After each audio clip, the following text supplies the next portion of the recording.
Жаныбек мырза, эми жогоруда айтылып атат, чындыгында иш бар жерде кемчилик болот. Туура. Сизди кабыл аласыз деп ойлойм. Мына жерде мен тактай турган нерселер кыска ооба жок эле деп берсеңиздер болду. Үчтөө айыл өкмөтүнө караштуу Аскалы айылы боюнча киргенби, киретпи келечеги? Ооба жок алып кете бериңиз. Болот, болбойт деп.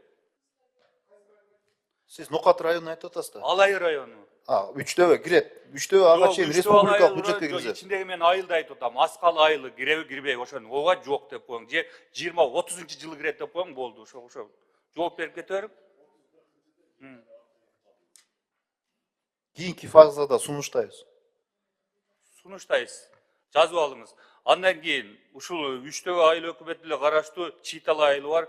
Ушул жерде жогоруда Марлен Абдрахманович айтып өткөндөй эле ал жерде арабтар жасап берген.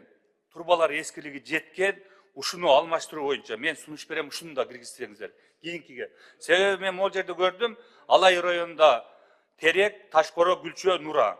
Анан кийин ошол Памиралай айыл өкмөтүнө Сары Таш боюнча, Сары Могол боюнча Талды сууда болуп атат иш, туурабы?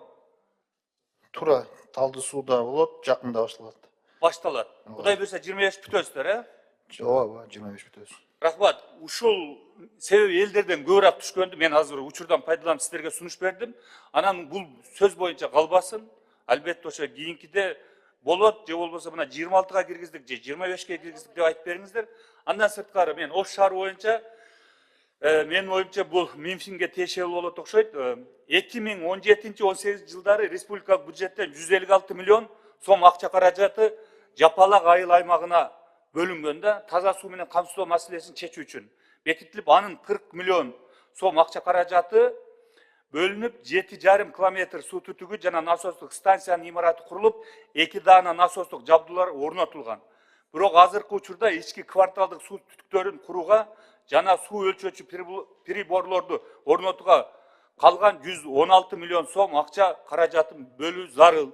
Бул качан бөлүнөт, качан карайсыздар? Кимиңиздерге тиешелүү? Жооп берип коюңуздар, рахмат.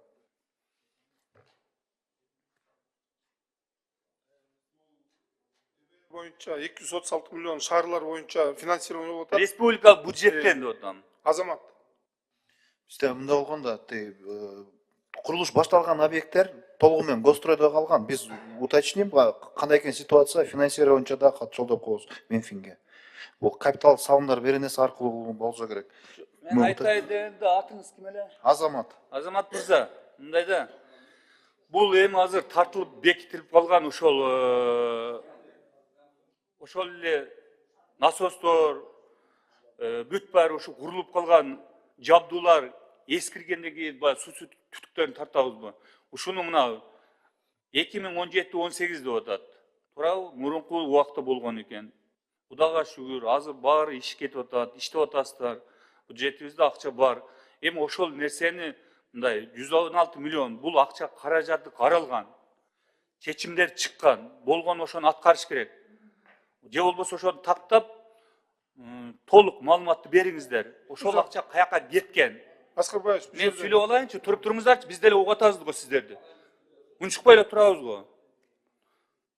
Жооп берип коюңуздар. Бекбуз Аскарбаевич, бу жерде жанагы проекттер башталганда бүт бардыгы жанагы башка жакта проекттер, жаңы башталчу проекттер бизге бөлүнүп атпайбы? Ошондуктан полностью информациянын бардыгын эметкен сизге берелик.